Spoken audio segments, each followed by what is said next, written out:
We're going to deal again with Disney animation and the appropriation of culture.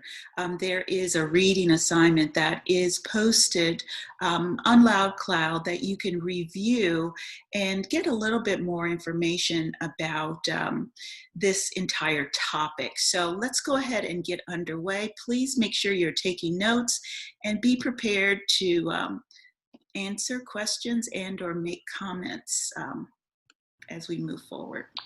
Today we're going to take a look at Disney and the huge impact that Disney has on children and children's animation in media.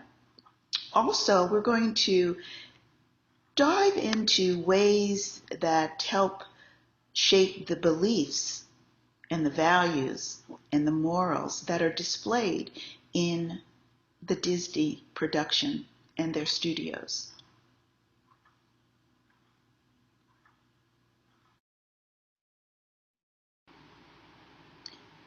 I found a very interesting research article having to do with Disney and their animation. It discusses how the global diffusion and local appropriation of culture has an effect, could be negative effect. Let's find out a little bit more about this information.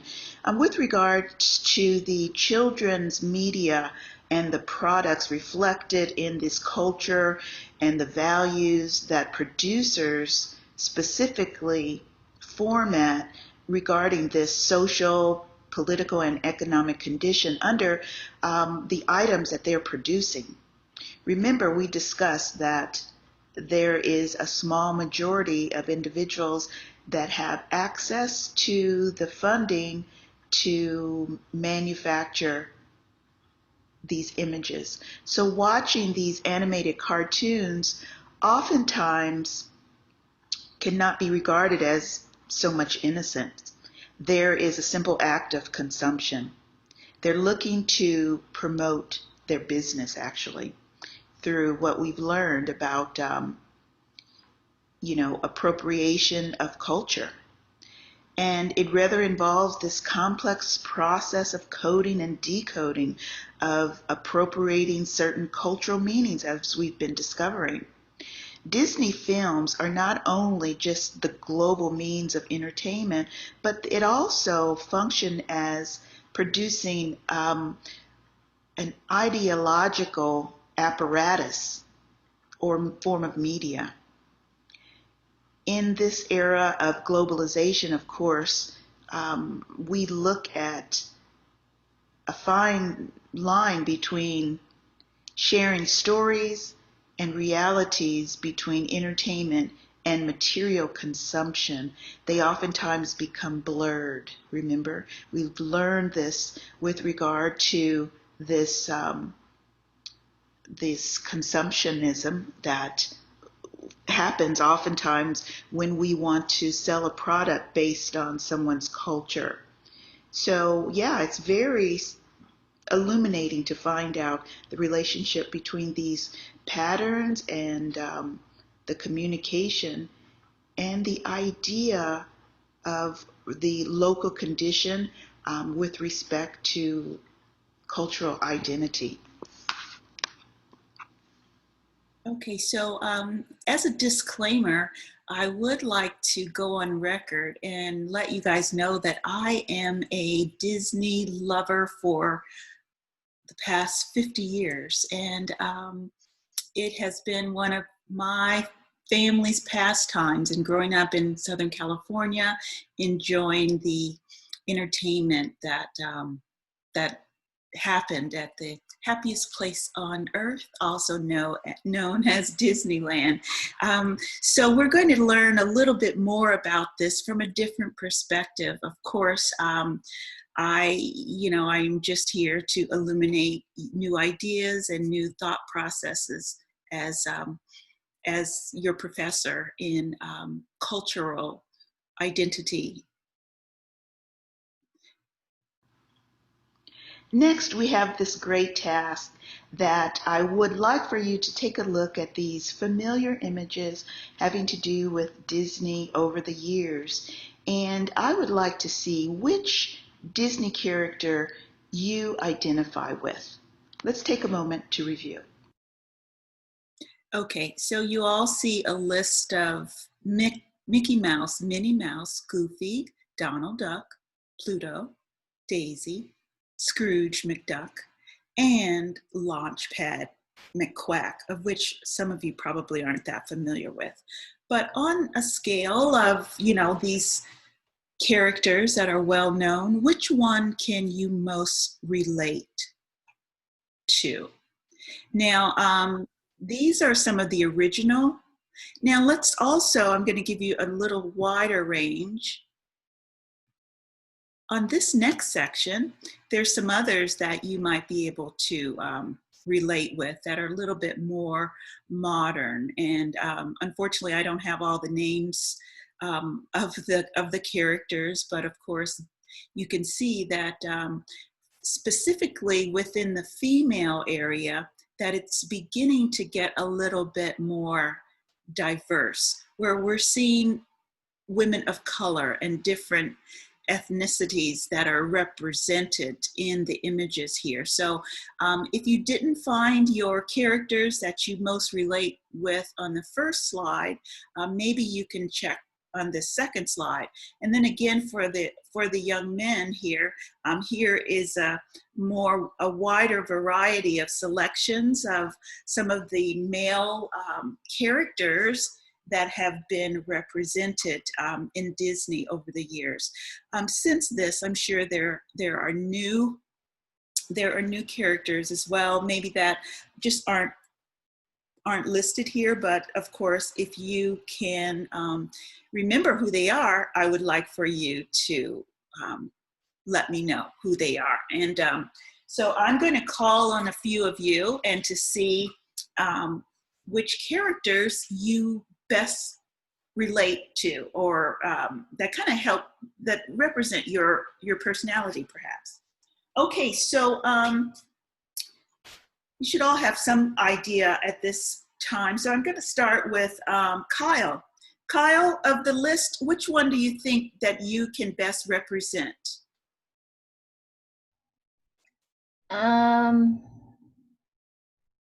Probably Goofy.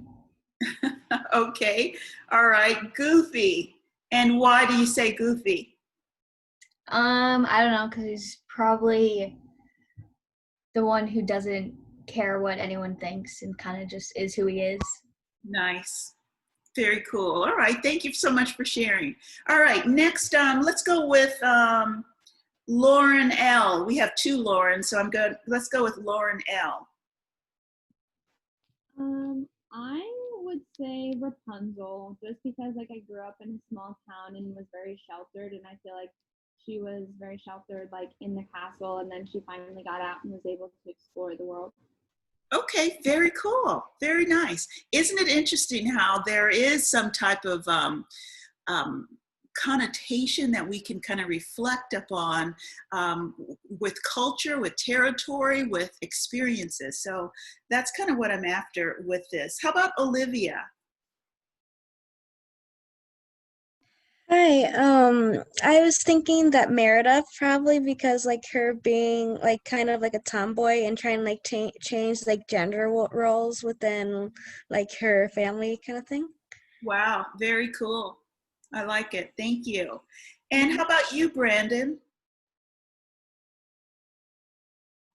I'd probably have to say Donald Duck. Oh, Donald Duck, one of the originals. And why would you say Donald Duck? I don't know. I just feel like my energy resonates with him. Okay. All right. Very cool. Thank you for sharing. How about you, Brody?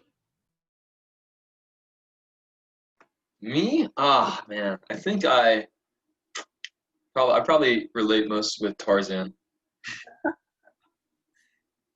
Is Tarzan on here? Okay, no worries. That's still fine. Tarzan is one of my favorites too. Tarzan is good. And why with Tarzan? I don't know. We got like the same body type, I think. Wow, that's saying a lot. Good for you. That's very impressive, to say the least. Good job. Okay, what about Max? I'd probably say Goofy too. Okay, I think he's be a dope person to hang out with. I love. Great. And Noah, how about you? Are you there with us, Noah?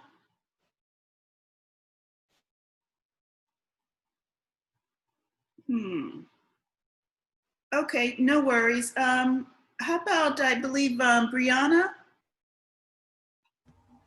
I think I would choose Rapunzel just because she really likes to like get out and adventure and travel, and that's what I like to do. Wow, two Rapunzels in the house. Thank you. How about Avery?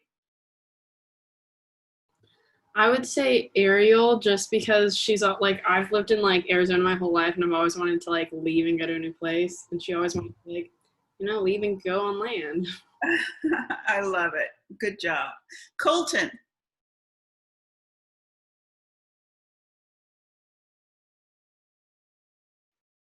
Colton there? Okay, let's go with Zili or Zaylee.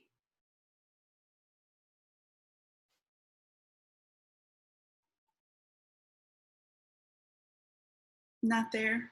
Okay. All right. Well, we've gotten enough information here just to kind of prove a point. The point being that all of us can relate to certain characters that are represented, throughout animation, whether it's their story, whether it's the way they're treated, whether it's some of their ideals, and maybe their physique, as some people do take a look at. One thing, of course, with all of the beauties of the images that we see here, with all of the women that are represented, they all have perfect body types, perfect body images. Even with most of the men, they too have this wonderful physique that is displayed, and oftentimes it can be represented as a negative to a large population of young children, and that don't have the same body type or this image. And so that can be a concern, and throughout research, we do see that these images that young kids do see can have an effect on their self-image, even the Barbie mentality, Barbie-kin mentality of such. So yeah, so this is just a little bit of thinking out of the box for you to think differently about one of the places that we so love. There are a lot of wonderful things about Disney and the entire corporation globally, and but also there are some other sides that, because we are in an academic setting and teaching you both sides, I just want you to see a little bit more information so that you can formulate some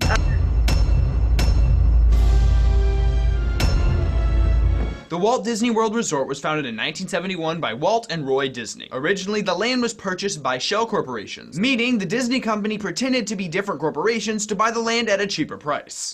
Once it was revealed that an amusement park was being built on the land purchased, a number of landowners petitioned Disney's solution: incorporate the land into its own incorporated city, so they could basically just do whatever they wanted. Walt Disney originally planned for the Florida project to have its own diverse set of rides and designs in comparison to the California counterpart, Disneyland. But when Walt died before construction began, the Disney company just made a bigger Disneyland. Epcot was originally meant to be an experimental prototype community of tomorrow, inspired by the 1964 World's Fair. Originally, it was designed to stimulate American corporations to come up with futuristic and efficient innovations for urban living, the likes the world had never seen. But when Walt died, the Disney company decided they didn't want to run an actual city, so they made it into a theme park instead. Now, we usually keep things fairly light on this show, but because it's Disney, I thought it'd be fun to juxtapose what's supposed to be the pinnacle of childhood fun and depressing statistics. In 1974, two monorail trains collided, injuring the driver and two passengers. In 1977, a 4-year-old boy drowned in the moat surrounding Cinderella's castle. In 1994, a 6-year-old girl fell out of the boat in the It's a Small World attraction. She was struck by an incoming boat and suffered a broken hip, broken arm, and a collapsed lung. In 1999, a 5-year-old boy suffered an open compound fracture after exiting a ride car on Spaceship Earth. A Disney spokesperson said, "All we know is that he was out, but we don't know how he got where he got." Obviously, the real PR person was on break. That same year, a 65-year-old part-time custodian was killed when he fell 40 feet off a Skyway gondola into the flower bed near the Dumbo ride. In 2007, 6 people were injured on the Kali River Rapids ride when an emergency exit platform malfunctioned. In 2009, a performer playing a pirate in Captain Jack's pirate tutorial slipped on a puddle on stage and hit his head. He suffered a broken vertebrae and severe lacerations on his head that required 55 stitches, and he died 4 days later due to complications. In 2010, a 9-year-old boy was crushed by a Disney transportation bus at Disney's Fort Wilderness Resort and Campground. The Indiana Jones Epic Stunt Spectacular had a performer fall 30 feet when a restraining cable failed.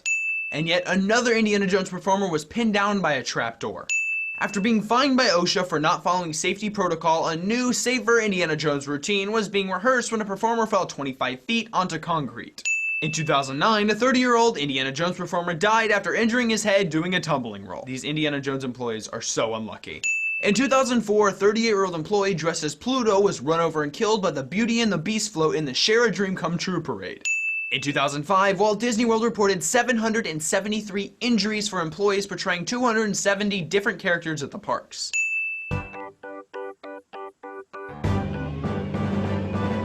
This commercial seriously undermines the deeply disturbed persona of Darth Vader, and it pisses me off. I'm looking for the Magic Kingdom. Do you know the way? Please, sir! Do you know the way to the Magic Kingdom? This little girl is trapped in a world of creepy men with big heads, all ignoring her.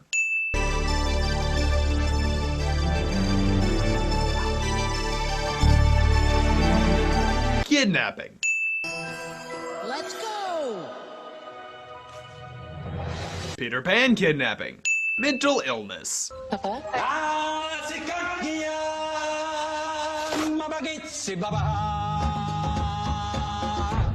And this kid is a liar. After I went to a haunted mansion, I traveled into the future and hung out with famous movie stars. Disney World's Epcot Center features a section called Living with the Land, and areas where kids and their parents get to learn about the benefits of GMO. That's right, kids, go on a magical boat ride to see a biotechnology lab and a sterile research environment. Sponsored by Nestle, you'll fall in love with the way humans have f***ed up nature in order to create a novelty plant that vaguely resembles Mickey Mouse. Yay! The future!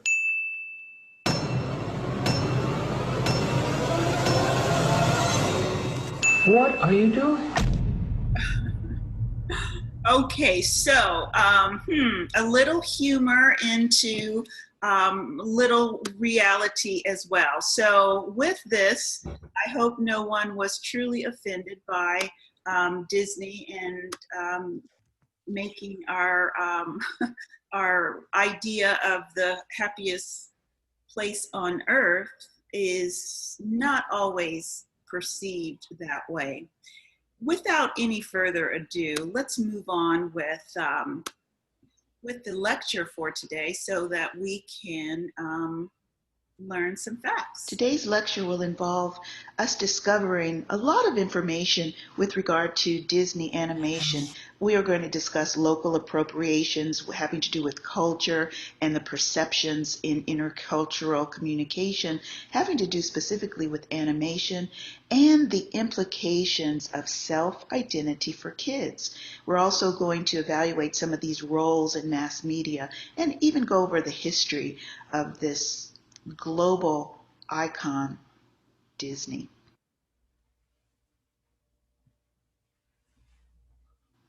Today, well, it may be a bit of a surprise to actually see how we as consumers can be manipulated as to what we're actually viewing and what occurs while we're viewing. I have a list of several different ideas and concepts I would like for us to review that actually takes place during this time of are viewing animation. There's a process of coding and decoding. Within cultures, we have a variety of blurred messages that are being displayed throughout the time while we're enjoying this bit of animation. Additionally, we will see a variety of values, American values, or whichever culture is being depicted on the particular media presentation having to do with animation.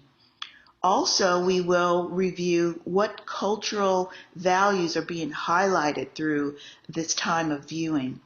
We're going to take a look at stereotypes and to see, are they evident in the media portion? What is the global impact? Also, we're going to look at cultural and media imperialism.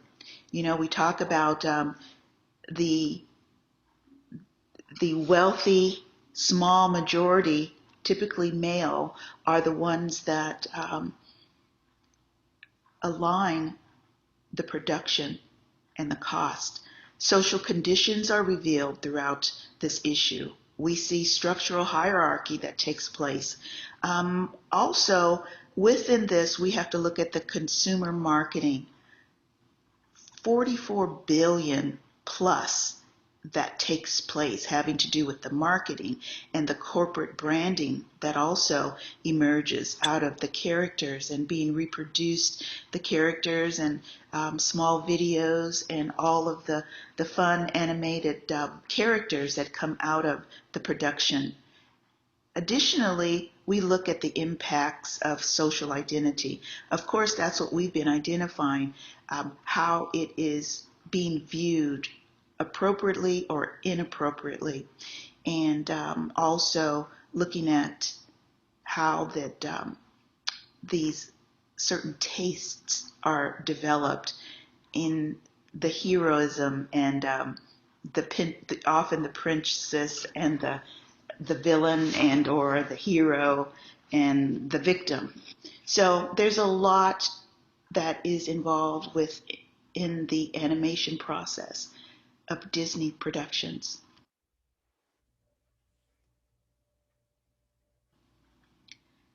Through animation, I believe as an educator, we look at bringing a combination of fun and entertainment into a learning environment. So we hope that this is what animation can bring to the screen for our young learners and old individuals that absolutely adore Disney, such as myself. We hope that media and animated cartoons bring new opportunities to broaden a child their outlook and vision and provides a broader and equal access to information and culture. That's the goal of animation.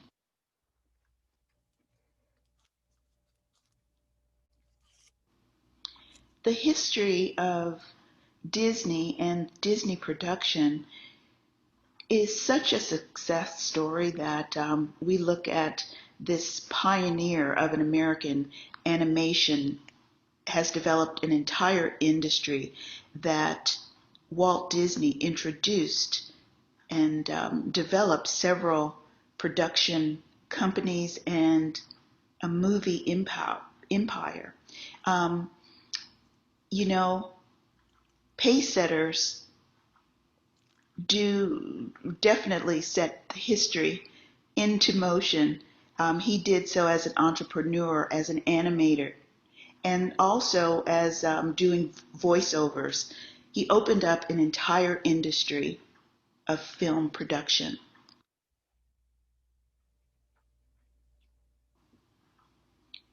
You know, Disney and the Walt Disney Company has become just a entire staple of American pop culture. We learned about popular culture last week, and also Disney is known for its movies and theme parks, and of course their memorable characters. The Disney brand has contributed both to America and international media.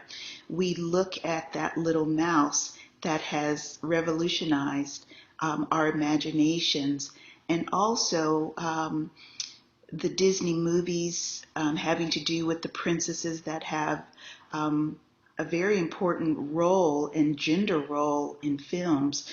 Here, as we are developing our knowledge in cultural self-awareness and cultural identity, we are learning that fictional characters also have some appeal in the Disney films that address royalty and families and represent this type of empire that takes place associated with empirical hierarchy.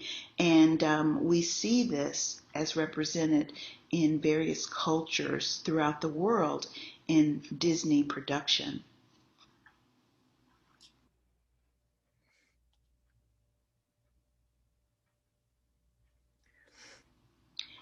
Within the corporate statement having to do with the Disney Corporation and their hierarchy, they definitely do focus on diversity and inclusion. At the core of their commitment and their belief system, they focus on three areas. One is inclusion, and this is an area which is key to, they refer to their market relevance. So they want to make sure that they're inclusive.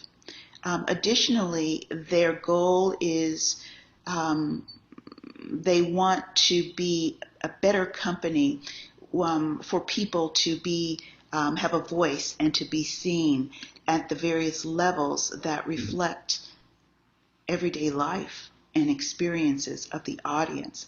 Also, they look into being innovators of ideas and offering the decisions that help to encourage other individuals.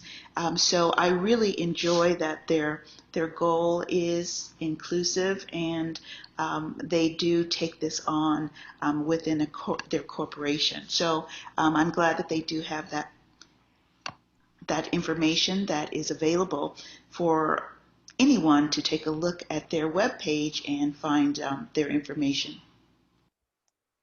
At this time, I just want to have a quick review, but also get a little bit of participation and feedback about their diversity and inclusion here at Disney. So I'm going to ask, let's see, Lauren O. We have two Laurens. I'm going to get the second Lauren. Are you there today, Lauren? Yes, I am. Hi, Lauren. How are you today? I'm good.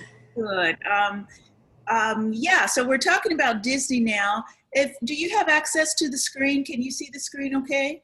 Yes, I do. Can you read their diversity and inclusion statement? Yeah. From our media networks to our movie studios, from our theme parks to our products, very few companies touch the hearts and minds of generations of people around the world the way Disney does. With this rich opportunity comes a deep sense of responsibility for creating the most authentic stories and experiences.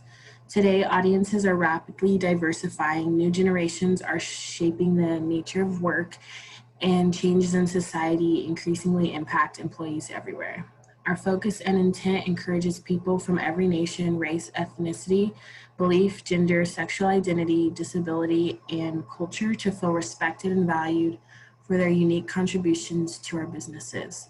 It informs our guiding principles and defines our relationships with guests and consumers who trust and believe in the Disney brand in the ways that are meaningful to them. Simply put, diversity and inclusion reminds us all, from Disney fans to employees, that we belong. Thank you so much. Yeah, so I think that they have a very thorough representation of their company, their environment, and their diversity, and including others of all walks of life. So they definitely do have the structure of where and what they want of their company. I think they've done a good job on that. However, on the other on the other end, there are some that tend to disagree. But, you know, legally, most companies do have to have these diversity statements and enclosures posted. So they've done a good job on doing this. Thank you again, Lauren. The concern that many sociologists have has to do with the distorted perception that children might take away from some of the Disney movies, such as the idea of a lack of representation of ethnicity and racial diversity in many of their early movies. They are changing their format quite a bit in order to be more exclusive or inclusive, having to do with the marketability to cover a wide range of viewers. You know, within a few decades, since TV was even created, it seems that Disney has really become just a part of American culture. And it is something that day to day individuals, young children, focus on TV media such as movies and Disney and animation, even on cell phones, tablets, laptops, and in movies. And this is approximately close to 99% of US has at least one television. So, you know, we are really looking that it has such an impact of what they are taking away with these images throughout the perceptions. So the important thing to note is the images that are being portrayed through the people and these digital media characters that have a huge impact on the construction of young people's perception of gender roles among society, and how the social constructs really transcend into the fantasy world, and how they really do influence our entire society.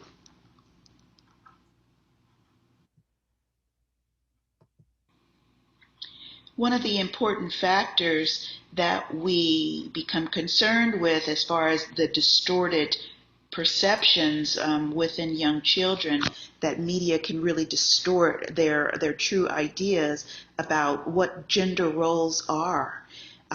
We have to look at what and how these individuals are supposed to think and act often are contrary to reality.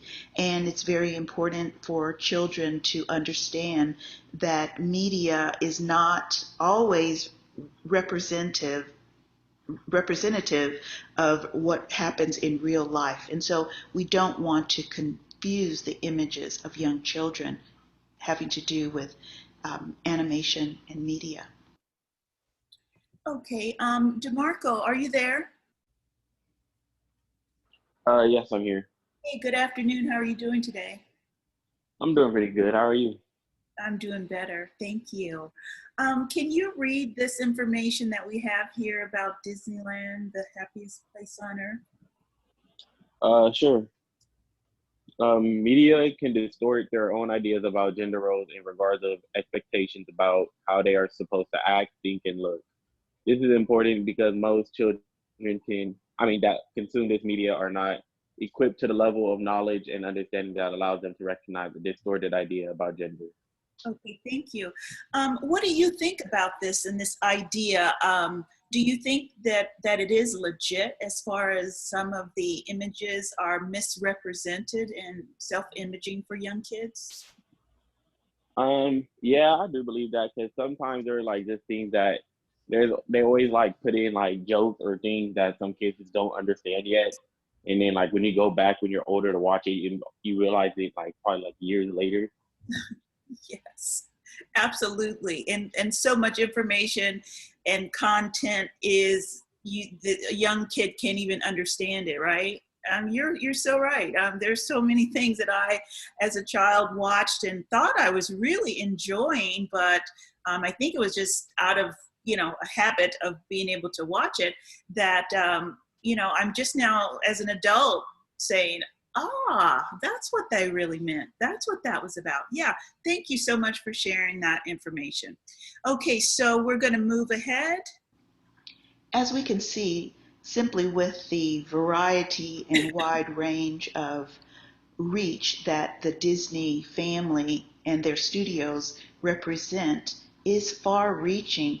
So we have to realize that they can be affected, this perception of young people from infancy and into young childhood, teenagers, and they are actually wired to emulate the world that they see around them. And this is truly represented in children's actions and reactions as they're playing through the the imaginary lifestyle of what transpires in the animated world. So we want to make sure that the right message is sent to our young children. There have been several studies over the last decade or so, or more actually, that have acclaimed that television and TV movies are teaching children certain things that are empowering them in a more negative or non-supportive way, having to do with cultural um, equity.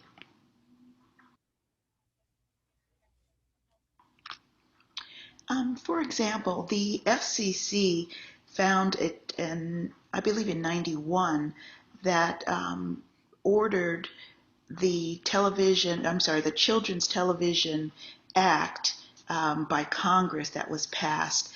And what it did, it was a document for broadcasters to make sure that there was positive development of children 16 years of age and under, with regarding contributing to a child's intellect and cognitive and or social and emotional needs, which is a wonderful regulation helping to regulate the stations to broadcast at least up to 3 hours per week. And it was really designed to educate and inform viewers with regard to other agencies, and making sure that there was commercials and or other information that was embedded in the programming during specific times.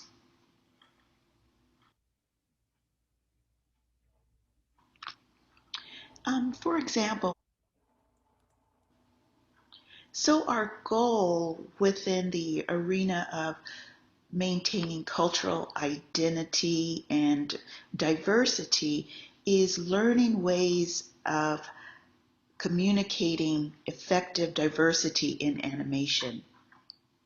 There is research throughout internet and literature having to do with the need to maintain consistent animation is crucial, having to do with this branding concept.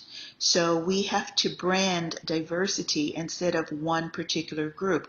We're seeing it more and more throughout 21st century, but in the past, it has definitely been problematic in keeping animation consistent throughout an experience that invites users to have realization of life and what is actually available, having to do with gender, roles, race, and nationalities.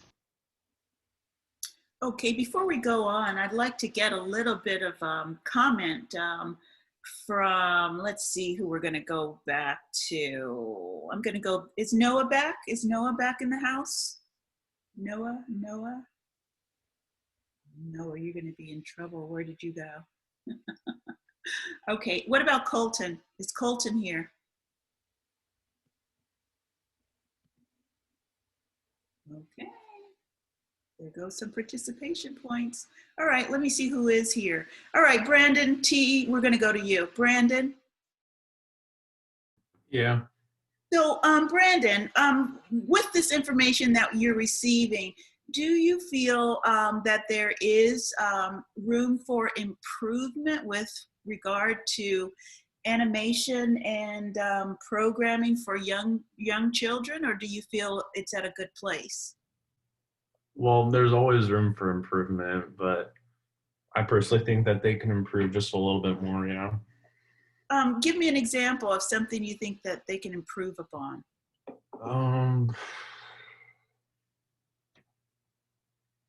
I mean, kind of what kind of things would you want your children to be involved in? I mean, that's a good way of putting it.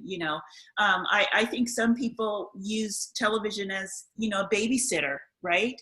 But we talk about that the government has issued certain programming, legislative laws that we just can't allow children to just only focus on that. So what do you think that there needs to be more of, if you can give us an example? I'm sorry to catch you off guard, but what do you think?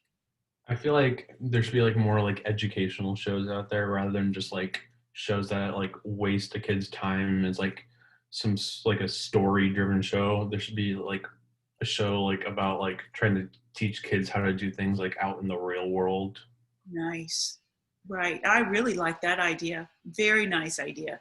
I know, they're the classics that have been out there for forever. The old Mr. Rogers and the other kid shows that probably are somewhat outdated for your generation, but I think with this new world of us developing more technology, et cetera, I think that's a great idea of having more shows that are focused on those topics. Very good. Thanks for your contribution.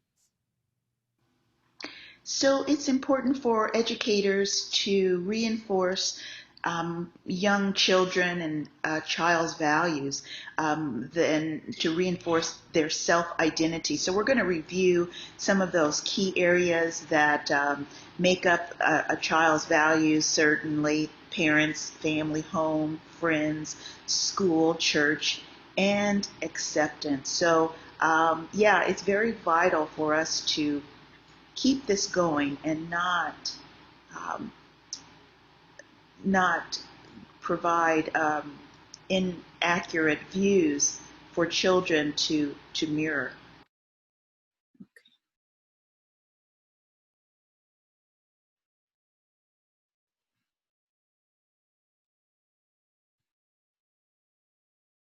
We're going to take a look at excellent video clip on explaining self-identity. More feminine or masculine than others, regardless of your. Who am I? What makes me special? Why am I here? At some point or another, consciously or unconsciously, every child asks and answers these questions. These questions and many more are at the heart of a child's formation of self-identity, or the way in which a person views themselves and their role in the world. This is composed of a number of factors that are dependent on what you value. We all have a sense of self-identity that has been formed by our experiences throughout our lives. This identity can change.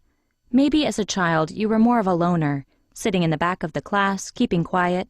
But then, when you hit puberty, you became an athlete, made more friends, and suddenly, you were the life of the party. You may see yourself as being more feminine or masculine than others, regardless of your gender.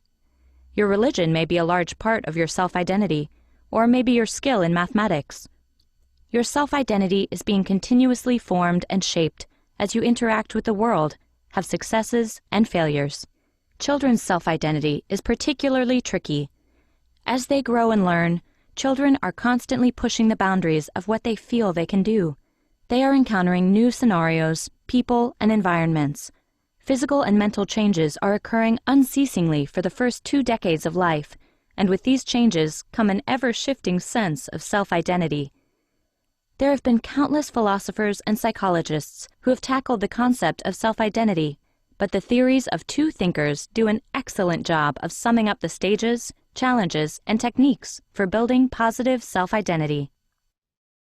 Working through much of the 20th century, psychologist Erik Erikson is most famous for developing his psychosocial theory of identity development. Erikson argued that development occurs in stages and is greatly influenced by one's interactions with their environment. In his theory, there are 8 stages, though for the purposes of discussing children, we'll only cover the... Okay, so I think that this information gives us such a clearer understanding about this process and how important the process is for young children to be aware that learning is a process. And so it's ways for us to start thinking, having to do with, as we've learned about cultural identity, now focusing on self-identity and how young people are in dire need of having positive role models that help to allow them to self-reflect on mentors that represent who they are, who they look like, and some of their capabilities. So it's a very important feat for us and your generation to look into. Let's take a look. So now that we have a little better understanding of the dynamics of animation and self-identity. I'm so sorry. What was the question? Let's consider the 4 cultural perspectives that are important for us within this topic. Okay, so as I mentioned earlier in our when the lesson began, that I had sent you out a form, and we're going to deal with this area of cultural perspective and certain things to consider having to do with aspects socially, politically, economically, and within media. And let's see, who am I going to have? Max, can you read this for us, definitions for us to review, because it's part of our project, what we're going to go through. Yeah, sure. Socially, seeking or enjoying the companionship of others. Friendly, sociable, gregarious, of relating to, connected with, or suited to polite or fashionable society. Okay, thank you so much. Okay, students, so now it's time to get involved and have you contribute a little bit to today's discussion. Let's do that. Okay, next, Max, since you're still there, why don't you go ahead with this one too, politically? Yeah, political correctness, politically correct, commonly abbreviated PC, is a term used to describe language, policies, or measures that are intended to avoid offense or disadvantage to members of particular groups in society. Okay, great. One more here. Economically, social economics is a branch of economics that focuses on the relationship between social behavior and economics. It examines how social norms, ethics, emerging popular sentiments, and other social philosophies influence consumer behavior and shape public buying trends. Okay, since you're doing such a great job, one more, media is the last one. Okay. Media concentration brings power above and beyond what mere information provision would demand. Illegitimate political, economic power. Invariably, this comes with the territory, and the nearly inevitable cozy connection with political elites leads to a self-perpetuating cycle that is extremely difficult to break. When media concentration reaches certain levels, it then can keep an issue out of the public eye and hence off the public agenda. Okay, thank you so much for that. So with all of that now being explained, I would like to now quickly proceed to the form that I sent to you each.